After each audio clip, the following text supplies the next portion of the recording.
Papunta tayo ngayon sa tinatawag nilang Snake Island o yung maliit na isla na ang mga naninirahan ay puro makamandag na ahas.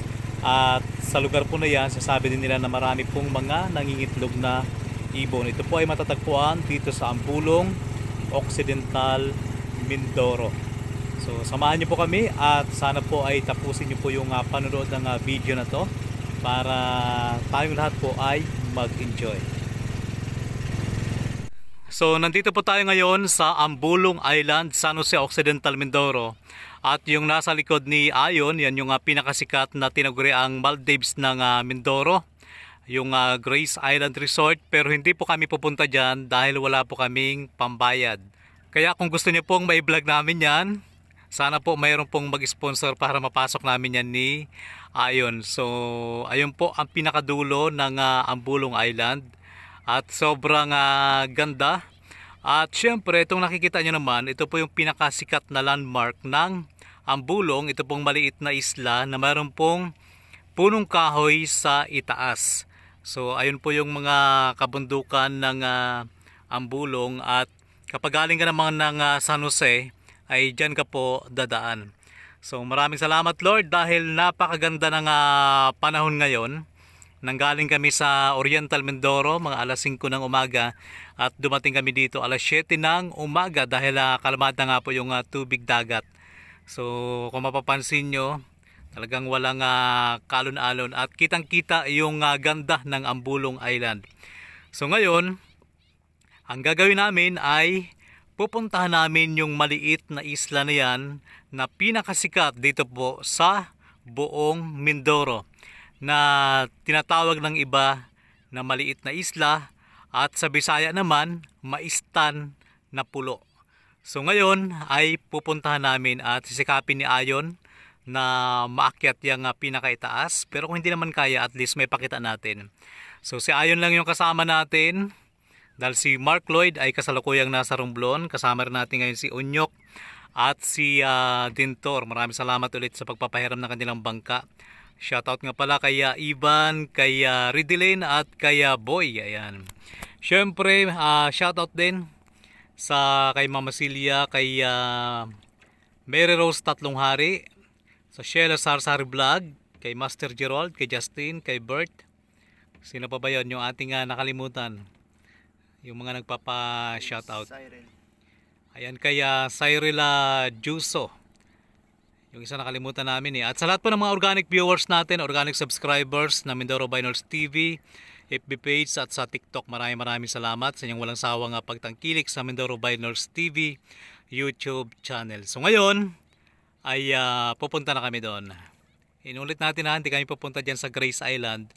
So dito tayo pupunta sa maliit na isla.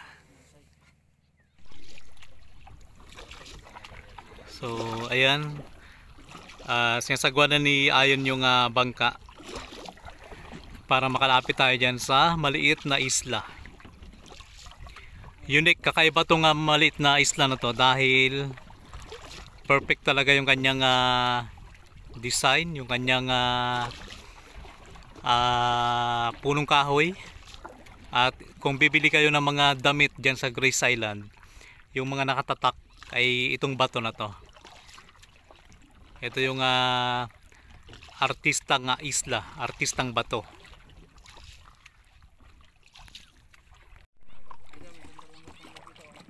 So ito po ay ilang bagyo na po yung lumipas pero nanatili pong nakatayo ito pong punong kahoy na nasa itaas ng bato.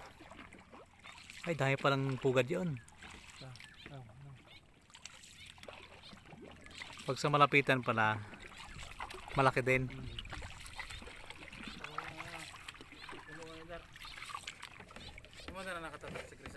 Oh. Astig.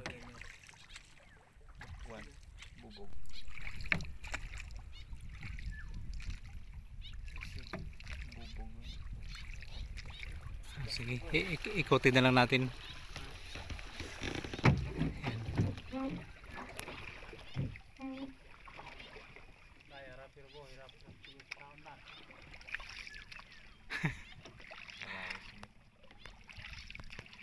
So hindi pala kayang akyatin dahil sobrang taas din pala niyan. Pero pag nandito ka sa harapan o likuran, para siyang barko.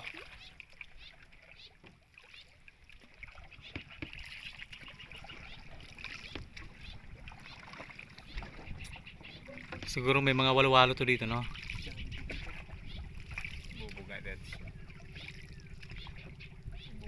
Ah, may kan pala dito, oh. Pinakakanal. No? So dito po sa gitna ay mayroon pong pinakakanal. May gate. At saka sobrang linaw po ng tubig dagat.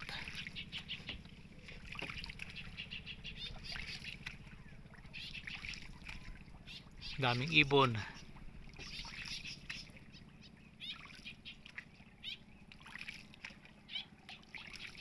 Walwalo. Han? Walwalo. Sa? Atras Ben. Yan. May kwan daw, snake. Yung matagal na. Matagal nating hinahanap. Mas kabila.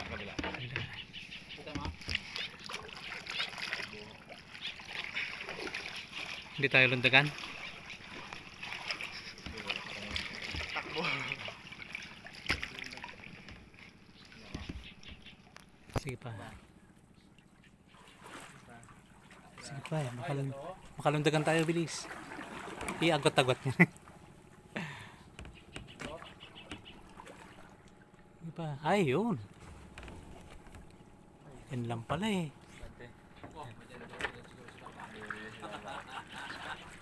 So, nagpaplano kami na umakyat, yung pala mayroong sea snake kayon.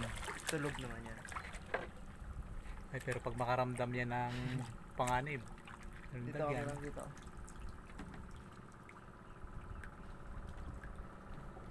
sige, Ano? bantay. Ibig sabihin pala kahit pala sa mataas, no? Ha? Ayan, nasa kaon. Oo.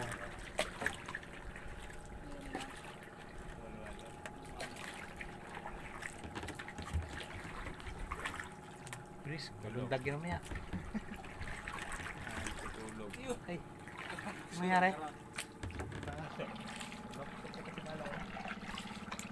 So, hindi pala kami pwedeng umakyat dahil maraming walo-walo.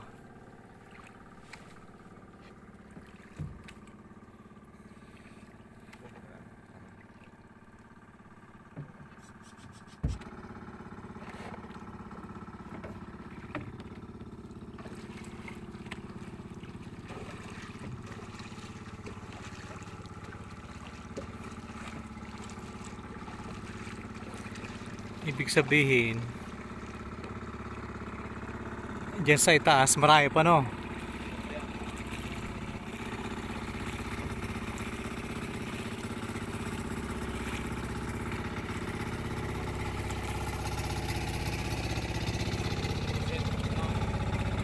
Ay kung dito hindi kaya.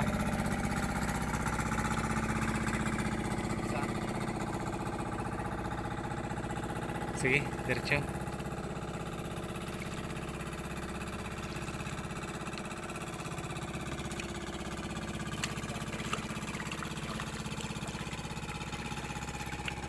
Bukid siyang gagalawin.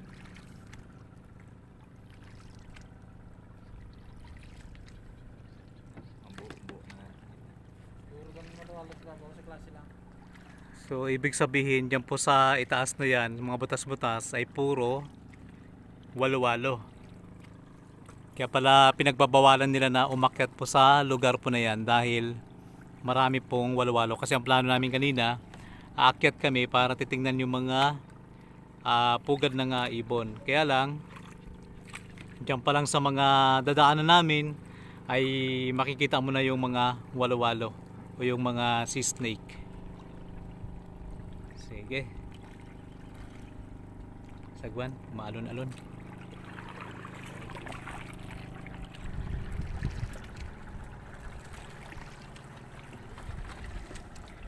So yung pangunahing kabuhayan ng mga tao dito ay pangingisda at kanina marami tayong nadaanan na nangunguha ng pugita. Ayun oh.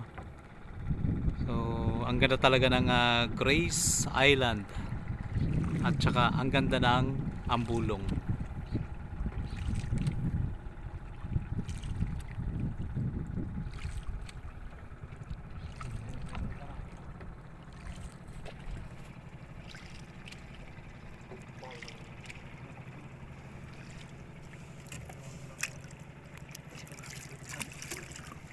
So, ayan, kalmada talaga ang dagat.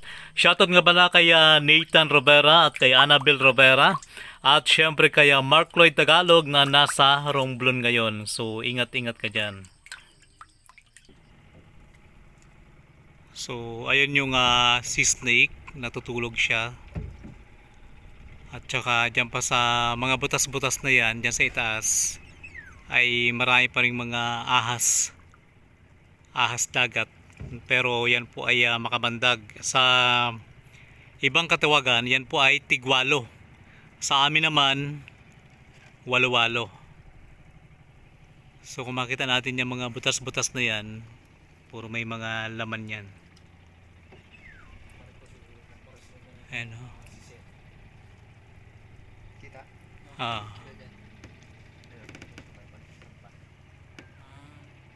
Baka doon pa sa ano, meron pa yan marami.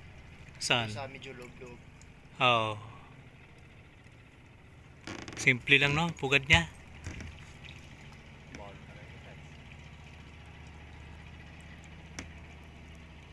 Saan kaya ang nanay niyan? Ibig sabihin, dyan lang pala yan. Tapos pag dumaan ka dyan sa gilid, biglang lulundag, no? Ang buong akala ko, sila ay nakatira dyan lang sa medyo mo malapit sa dagat. Ayun, nasa taas na yun, no?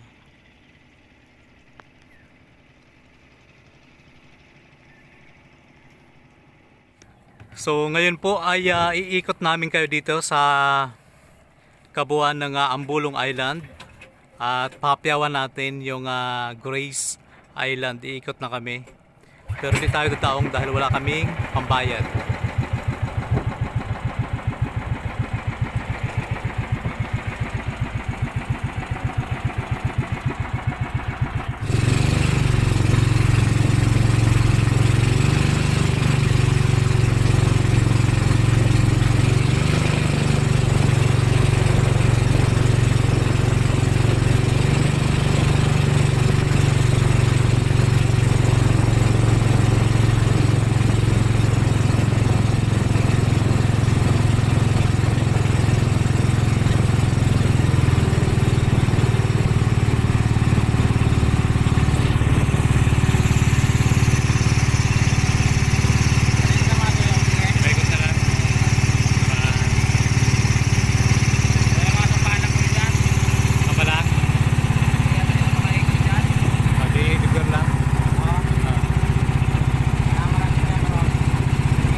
So ayun, naikot na natin ang kabuuan po ng Grace Island Resort at sa mga sunod po nating video ay papasukin na po natin yan.